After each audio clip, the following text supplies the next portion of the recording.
during the summer break, when you have looked around at the other teams, we're trying to figure out who can spoil your guys' dream of a Grand Slam, who can really do something about you guys in the rest of 2022. Do you see any potential candidates after the roster changes of some of the other teams around the top tier? Hmm. I mean, I think every team is trying to make it their team better by adding more better pieces, or trying to find the key components. I think G2's change is pretty good for them. When we play them in practice, it seems like you can see that they're improving and they play a more sophisticated play style now, where they try to utilize their players better. But we haven't we scrimmed a lot of the same teams, so we didn't get to see a broad horizon of what's to come really. But at the moment, no, I don't really see a team that can push us like off the pedestal. I think it would have been Navi, but it seemed like they're going through something else at the moment. Yeah, were you surprised how big of a difference last season there was? There was you guys and Navi, and then it seemed like there was the rest. Were you surprised that there was such a big gap?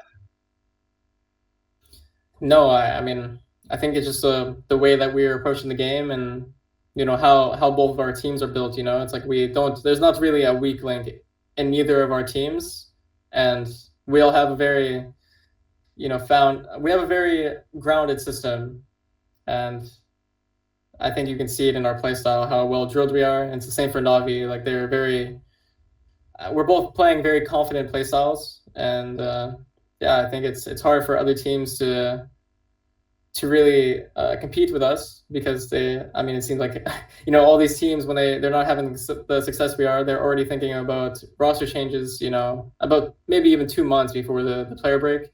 And that's like, that's a pretty damning thing, because you don't really have the same confidence anymore in the lineup as you would before.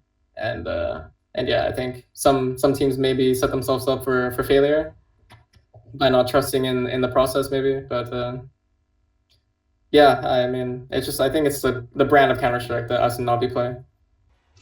How was it going on a vacation with such a huge 2022 on your back with four major title wins? It's probably the best feeling you can really have as a player, is to feel like you've had a lot of success before taking some time off. Because obviously, when you don't have a lot of success and you take time off, it's kind of like a guilty feeling. And yeah, I mean, I guess the special thing was for us, like even when we went on break, I think all of us miss Counter-Strike. And we still talked in chat every day, and I was still like watching like some CS stuff when I could, like the Academy League, or like just videos on YouTube, like POV, like demos of players and stuff. So I don't know, it's hard to stay away, but I think I tried my best to do so. When you look at the rest of this year, is it the Grand Slam and then the major that's the big targets for you guys? Yeah, I mean, we have the potential to have one of the greatest years in Counter-Strike history. So we're working hard to make that happen. And there's a lot of accomplishments left to achieve for all of us. Obviously, I want a second Grand Slam, and everyone wants a second major. And it's more of just about continuing our dominance and trying to make a year that's not forgettable. So what are you guys doing now? You dominated this year and you've shown some excellent team play, some excellent plays. Can you still stay innovative in how you think of Counter Strike and try out new things, or is it just doing the things you've done before and then making them better, or how do you approach this?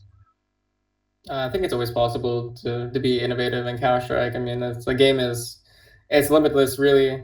As you see, like the meta just keeps changing and evolving, and it could be a small change, as in like a 5 second different timing on when to take map control, but it can change the entire course of how the round is played on any map. And only took one day being back, where for Finn had new ideas like instantly for us to try and practice. So we got back into things really fast, and I think we've had a pretty good first practice week.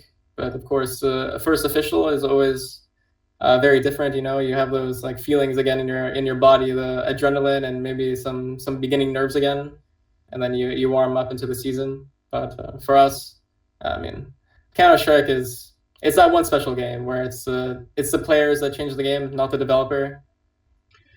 And when looking at it with all the dominance you have shown, and you guys are sticking together, you have found a perfect mix of players. How long do you think this FaZe era is gonna last? I mean, it's tough to say if we're really in a FaZe era at the moment because the game is extremely competitive and it takes a lot to stay on top. So I mean, I saw like last year people or last season people trying to call us a big event like team, you know, and I don't want it to be true, but I'm fine if it's true, you know. If we can't win the smaller stuff always, but we show up when it really matters for the big events, then I'm happy with that. But you know, some people may not declare it an error because we don't win everything. But you know, winning a Grand Slam and winning a major, and if we lose some like smaller event, I'm fine with that. You know, I'll take the next major.